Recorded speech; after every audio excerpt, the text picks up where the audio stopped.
नमस्कार, दूरदर्शन हिमाचल देख रहे सभी दर्शकों का बहुत बहुत स्वागत। मैं हूं आपके साथ हेमलता शर्मा। आप और हम जीवन में सबसे ज्यादा भावुक कब होते हैं? शायद तब जब हमारा अपना अस्पताल में जिंदगी की जंग लड़ रहा हो।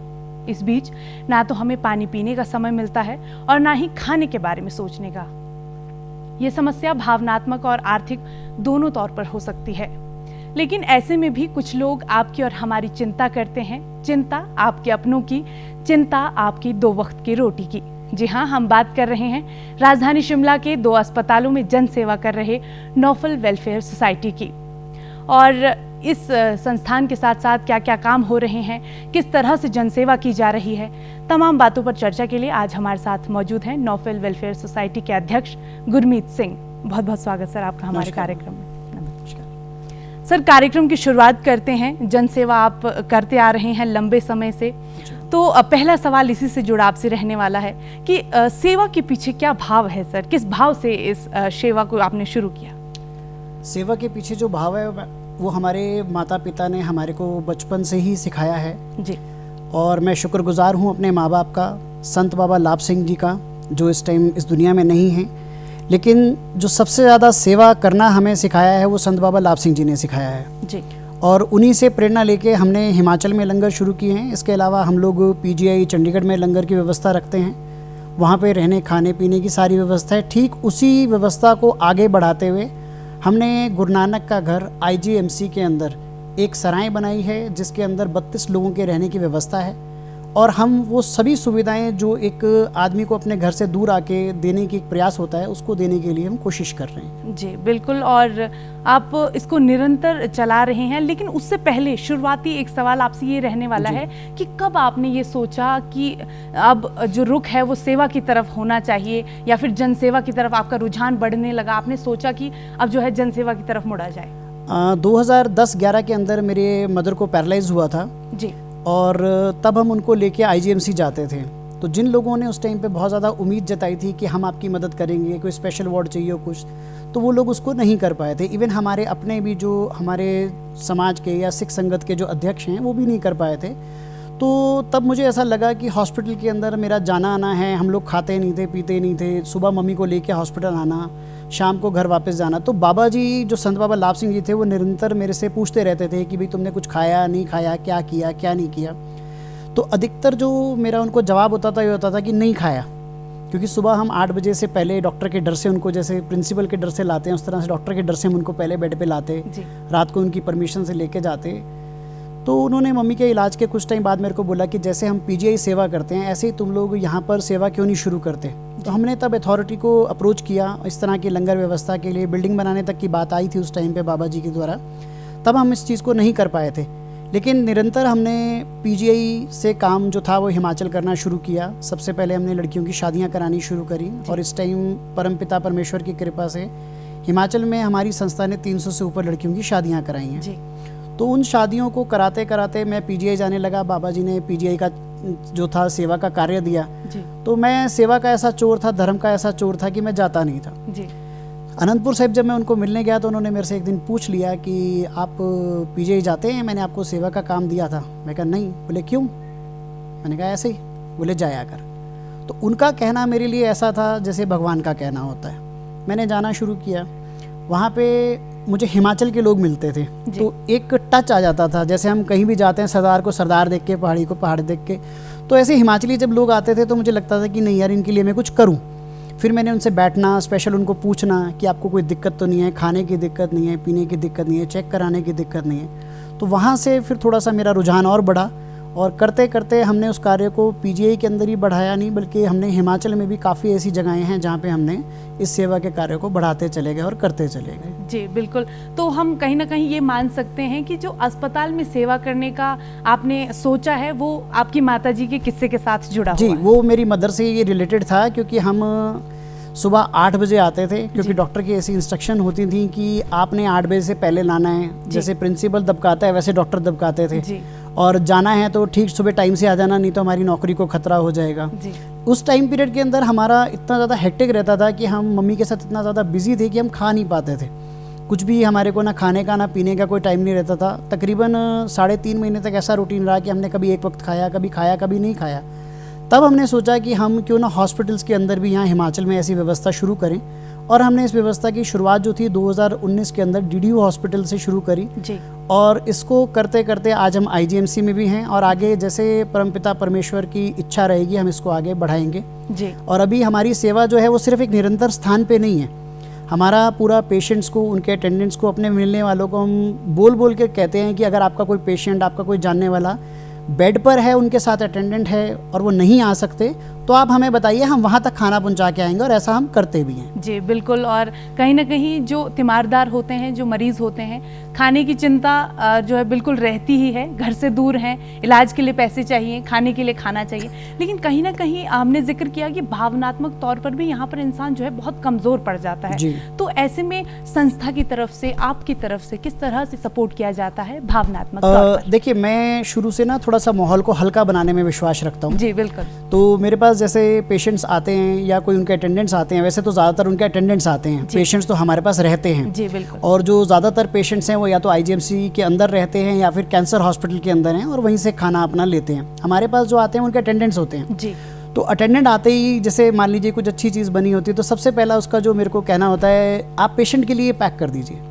तो मैं उसको बोलता हूँ कि भैया पहले आप खाओ।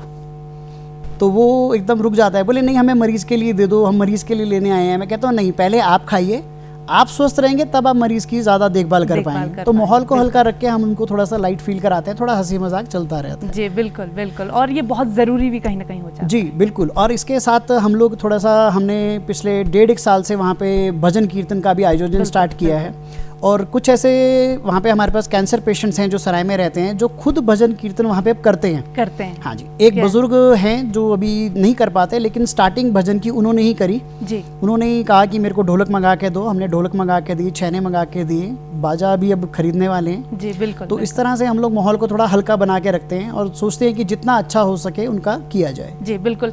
भावनाओं की यहाँ पर बात हो रही है, तो कोई एक किस्सा मैं आपसे ज़रूर जानना चाहूँगी जहाँ पर आप बहुत ज़्यादा भावनात्मक हुए हों और आपको लगा हो कि ये काम जो आपने शुरू किया है बिल्कुल सही है और इसकी बहुत ज़्यादा ज़रूरत थी। देखिए, ऐसे किस्से तो बहुत सारे हैं जिसमें मतलब मुझे बताना कम पड़ जाएगा। बिल्कुल। लेकिन एक किस्सा मैं आपको बताता हूँ। एक लेडी थी, मैं मरियप्पन हॉस्पिटल के अंदर घुस रहा था, तो उन्होंने एकदम मेरा हाथ पकड़ा। अक्सर जो लोग मेरे पास आते हैं या बोलते हैं, वो हमारे पास IGMC के अंदर इस भावना से आते हैं कि हम जो सराय चला रहे हैं, क्योंकि उसमें भजन कीर्तन पाठ चलता है, तो लोग उसको सराय नहीं गुरुद्वारा बोलते हैं। आप कभी भी कोई आता है वहाँ पे तो बोलता है मुझे गुरुद्वारे जाना है, तो हमारे पास आते हैं। तो जैसे ही मैं, कोई आके मुझे कहता है कि आप हमारे लिए प्रार्थना करना, तो मैं उनको बोलता हूँ कि प्रार्थना हम करा देंगे। तो इसी तरह से एक किस्सा हुआ, किसी का घर में संतान नहीं हो रही थी, तो उन्होंने, शादी भी नहीं हो रही थी, उन्होंने मेरे से बोला कि आप, मेरे बच्चे की शादी नहीं हो रही। तो मैंने बोला कि मैं ना बाबा हूँ ना संत हूँ, मैं सिर्फ एक कार्य कर रहा हूँ जो शायद ज़बरदस्ती मुझसे कराया गया, लेकिन अब ये मेरा शौक़ बन गया। तो इसको करते हुए मैं अरदास करवा दूंगा आपके लिए, और आप अरदास से जो भी आपको होगा वो भगवान खुद डिसाइड करेंगे, मैं डिसीजन पावर नहीं हूँ। ठीक है।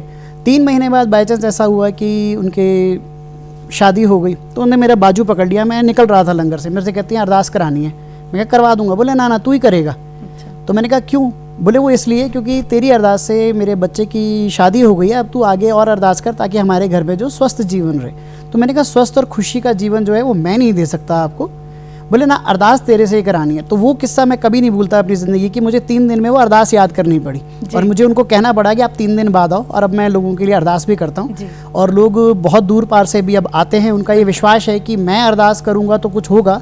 बट मेरा मानना ये है कि अगर आप सच्चे दिल से प्रार्थना करते हैं, चाहे मैं हूँ, आप है, कोई भी है, जो भगवान है वो सब में बसते हैं, तो हमारी प्रार्थना भगवान ज़रूर सुनते हैं और ज़रूर सुनेंगे भी। बिल्कुल बिल्कुल। और आपने सही कहा कि सच्चे मन से की हुई प्रार्थना कभी ज़ाया नहीं होती है, कभी ज़ाया नहीं होती है। तो ये तो रही सर किस्सों की बात, भावनाओं की बात। वापस आपके काम के ऊपर चलते हैं और जानना चाहेंगे कि ये जो लंगर चल रहे हैं दोनों ही अस्पतालों में, तो इनमें रोज़ाना कितने लोगों की मदद हो पाती है? और इसके अलावा भी जो आप काम करते हैं, संस्थान के तरफ से काम किए जाते हैं, तो कितने लोग एक दिन का, अगर मैं आपसे आंकड़ा मांगूं तो क्या आंकड़ा आपके पास रहेगा? मैम, अगर मैं आंकड़े की बात करूं और सेवा के काम की बात करूं, तो मुझे लगता है विश्व के अंदर कोई भी ऐसा लंगर, कोई भी ऐसा संस्थान ऐसा नहीं है जो आपको एग्जैक्ट आंकड़ा दे देगा कि हाँ हम इतने लोगों को लंगर खिलाते हैं जी। अगर कोई आदमी ये बोलता है कि मैं 1000 लोगों को लंगर देता हूँ, 2 को देता हूँ या 3 को देता हूँ, तो मुझे लगता है कि वो कहीं ना कहीं लोगों को बेवकूफ़ बना रहा है जी। क्योंकि लंगर एक ऐसी जगह है जहाँ पे गिनती कभी नहीं हो सकती। इवन अगर आप हरमंदर साहिब में जाके देखेंगे या नाडा साहिब में जाएंगे, आप पूछ के देखिए ग्रंथी को या वहाँ के लोगों को कि यहाँ कितने लोग लंगर खाते हैं, तो एग्जैक्ट गिनती आपको कभी कोई नहीं बता पाएगा। लेकिन हाँ, मैं ये ज़रूर कह सकता हूँ कि यहाँ पे आने वाले जो लोग हैं वो सैकड़ों से लेके हज़ारों में हैं, बट कई हज़ारों में ऐसा नहीं है क्योंकि डेली की जो ओपीडी आईजीएमसी की है वो 1800, 1200, 1300 के करीब रहती है। तो मैं ये कह सकता हूँ कि हमारे पास कभी 800 लोग, कभी 1000 लोग, कभी 1200, इस तरह से लोग खाते हैं। लेकिन एग्जैक्ट गिनती मैं तो नहीं बता पाऊंगा एटलीस्ट। लेकिन आप सेवा के भाव के साथ इतनी लोगों की मदद कर रहे हैं तो वो कहीं ना कहीं आपको दुआएं देते हैं और उन्हीं दुआओं का असर है कि आप इतना लंबे समय तक अपने इस सेवा भाव को सुचारू रख पाए हैं। तो बात करते हैं कोरोना संक्रमण काल की। तो इस बीच भी बहुत सारी तस्वीरें, बहुत सारे लोग, बहुत सारी चीज़ें ऐसी आपके सामने आई जहां पर आपने लोगों की मदद की, लोगों को ज़रूरत की चीज़ें बांटी। तो उस समय में क्या कुछ परिस्थितियां थी, किस तरह से आपने लोगों की मदद की, इस बारे में थोड़ा सा जानना चाहेंगे। जब कोरोना टाइम शुरू हुआ तो शुरुआती 2-3 दिन तो हमें यही समझ में नहीं आया कि हमने करना क्या है जी। हमारे को पास कैसे मिलेगा, हम लोगों के बीच में कैसे जाएंगे जी। क्योंकि जो हमारे पास राशन का भंडार था वो एक लिमिटेड था जी। हम क्या कर पाएंगे क्या नहीं कर पाएंगे कुछ समझ नहीं आ रहा था हमारे को। मुझे याद है कि 2 अप्रैल को नीरज चांदला जी ने मुझे कॉल करके कहा कि हमने आपको पास देना है और हम चाहते हैं कि आपकी संस्था काम करे। तो उस टाइम पे मेरे हाथ पैर फूल गए थे। मुझे था कि टोटल लॉकडाउन है, राशन लिमिटेड है, कहाँ से आएगा, क्या होगा, कैसे होगा। बट हमने हिम्मत करी क्योंकि हम चलते हैं गुरु नानक के हिसाब से जी। तो मैंने कहा कि भगवान तू खुद ही निपटियो, जो होगा देखा जाएगा। तो हमने आए तो सबसे पहले हमारे को उन्होंने एक लिस्ट दी कि आपने इन लोगों को राशन देना है। तो मैंने मैम से पूछा कि राशन कितना देना है, तो बोले जितना आपकी श्रद्धा है। तो मैंने कईयों से पूछा तो बोले कोई आधा किलो देता है, 1 किलो देता है। तो मैंने कहा यार इससे कितने दिन चलेगा। तो हमने सबसे पहला डिसीजन अपनी संस्था में ये लिया कि हम कम देंगे बट इंसान को उतने दिन का देंगे जितने दिन उसका चल जाए। यानी मान लीजिए कि 15 दिन का उस टाइम पे लॉकडाउन था या महीने का लॉकडाउन था। पहला जो था वो शुरुआती तौर 15 दिन का था। तो हमने 15 दिन का राशन दिया और उसके अंदर ऐसे नहीं दिया कि 1 किलो ले जाओ, 250 ग्राम ले जाओ, कितने लोग कितना राशन लगेगा ले जाओ। और परमपिता परमेश्वर की ऐसी कृपा रही कि जब हमने थोड़े समय के बाद लिस्ट बनाई तो हम अपने आप के अंदर बहुत सेटिस्फाइड थे क्योंकि हमने 2500 से ऊपर परिवारों को राशन दिया। इसके अलावा हमारे को जो रिज मैदान पे आपने देखा होगा घोड़े चलते हैं। बिल्कुल। तो घोड़े मालिकों ने हमारे को अप्रोच किया, उन्होंने कहा कि राशन चाहिए। तो मैंने उनसे पूछा कि आपकी घोड़ी एक दिन में कितना खाती है। तो उसने बोला जी 80 किलो के करीब तो खा जाती है। तो मैंने बोला यार 80 किलो हम कैसे करेंगे, कितनी घोड़ियाँ हैं? बोले 17। फिर सोच में पड़ गए कि कैसे होगा। सोच हमारी थी लेकिन उस परमपिता परमेश्वर की जो सोच थी वो बहुत ऊपर थी। हमने भी हाँ कर दी, ठीक है कर देंगे। तो जो हमारे साथ हमारी वाइस प्रेसिडेंट हैं अंकिता, उन्होंने कहा कि कैसे करेंगे, पैसे कहाँ से आएंगे? मैंने कहा जिसका काम है खुद सोचेगा। बिल्कुल। और आप को जानकर ये खुशी भी होगी, हमें तो होती है कि वो घोड़े हमारे पास 1 साल 6 महीने 18 दिन अडॉप्टेड रहे। 6 महीने 18 दिन तक उनके परिवार घोड़ियाँ रही हमारे पास। उसके अलावा वो घोड़े 1 साल 6 महीने 18 दिन तक अडॉप्टेड रहे। बिल्कुल। उसी दरमियान उनमें से एक घोड़े की मृत्यु हुई और हमने एक नया घोड़ा भी खरीद कर दिया। तो मेरा मानना ये है कि जो काम है वो भगवान खुद अपना कराता है, हम नहीं है उसको कुछ करने वाले।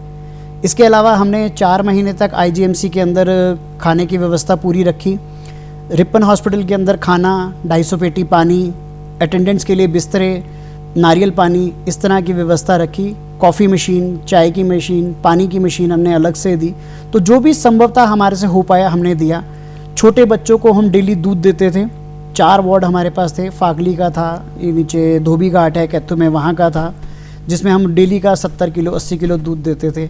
इसके अलावा 1000 बच्चे जिनको हमने एनर्जी ड्रिंक दिया, ऐसे बच्चों को हमने दिया। करते करते हम कोरोना काल बहुत लाइटली, मतलब लोगों के घरों तक जाना, उनको खाना देना, कहीं कोई पशु मिल गया उसको खाना डाल दिया।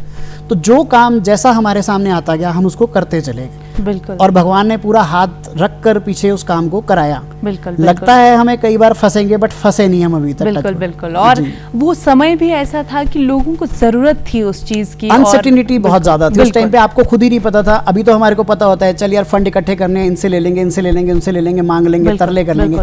उस टाइम तो जो अच्छे से अच्छा आदमी था वो भी ये कहता था यार मुझे नहीं पता आगे क्या होगा।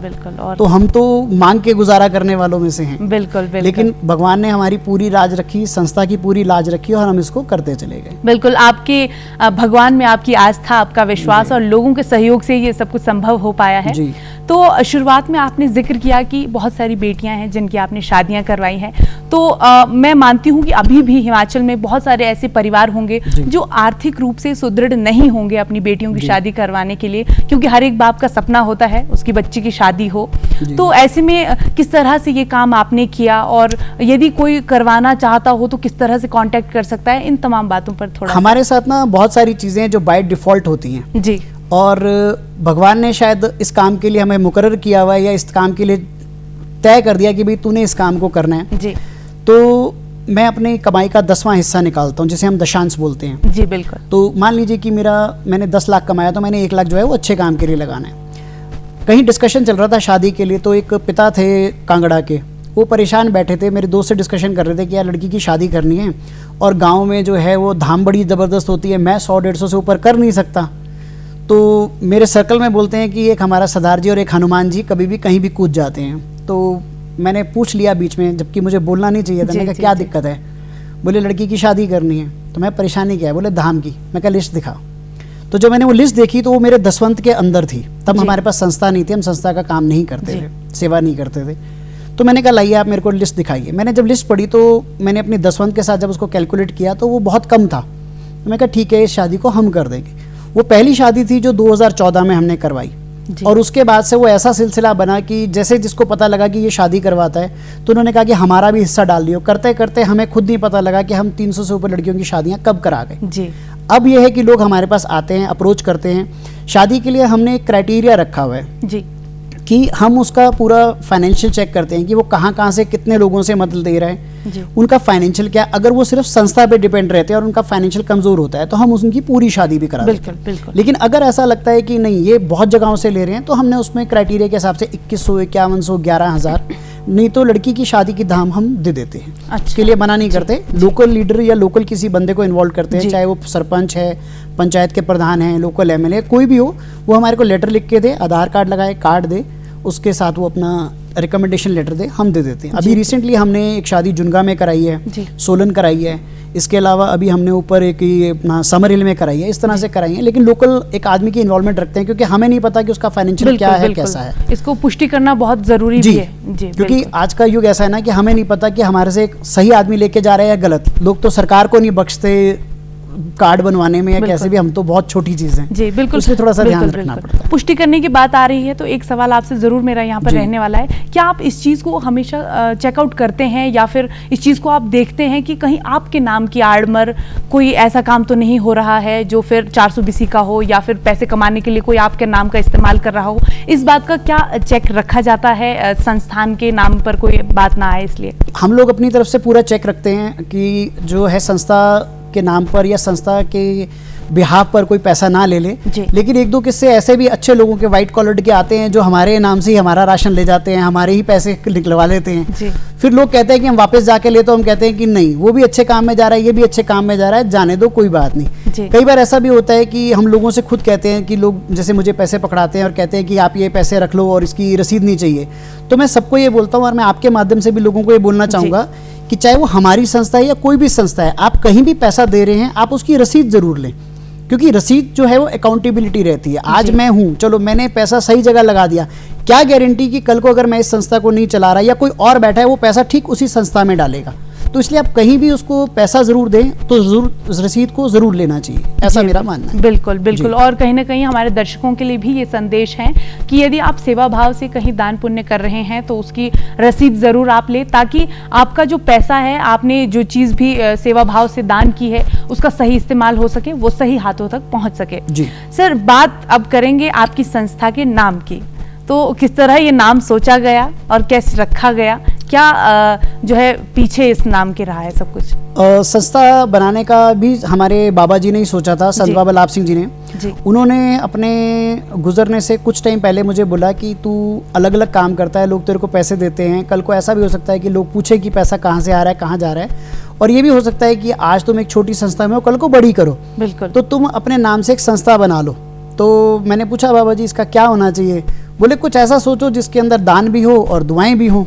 फिर हमने गूगल पे सर्च मारा डोनेशंस एंड ब्लेसिंग्स लिख के, तो उसका नाम आया नूफल। नूफल। तो तब हमने इस नाम को नूफल को रखा जी। और तब से लेके आज तक नूफल जो है वो बराबर चल रही है, सबके सहयोग से चल रही है। और मुझे खुशी इस बात की है कि जब हम किसी कार्य को करने जाते हैं हमारे पास होता कुछ नहीं है, लेकिन जब हम कर जाते हैं तो कहते हैं अच्छा कर लिया हमने, जी, तो वो हो जाता है। बिल्कुल बिल्कुल, आपके नाम में ही सेवा भाव छुपा हुआ है, संस्था के नाम में ही। जी, संस्था के नाम में सेवा है। उसके अलावा जो हम लोगों का डेडिकेशन है जी। वो लोग कहते हैं, हम तो नहीं कहते, हम तो कहते हैं जितना भगवान करा ले ठीक है, बट हम जो है अपनी तरफ से 100% देने की पूरी कोशिश रखते जी हैं। बिल्कुल। और यदि आपका आस्था नहीं है, आपका जो सहयोग ना हो, तो कहीं ना कहीं जो निरंतरता है वो टूट जाती है। तो यदि आप निरंतर काम कर रहे हैं तो बिल्कुल आप मेहनत कर रहे हैं। आस्था के लिए मैं ये कहना चाहूँगा कि आस्था जो है वो आदमी अपने माँ बाप से बचपन में सीखता है। जी। माँ बाप जब उसे किसी धर्म स्थान से जोड़ते हैं, चाहे वो मंदिर है, चाहे गुरुद्वारा है, चाहे मस्जिद है, चाहे चर्च है, तो वो उस आस्था से ऑटोमेटिकली जुड़ जाता है। बिल्कुल, बिल्कुल। और मेरा मानना ये है कि इंसान को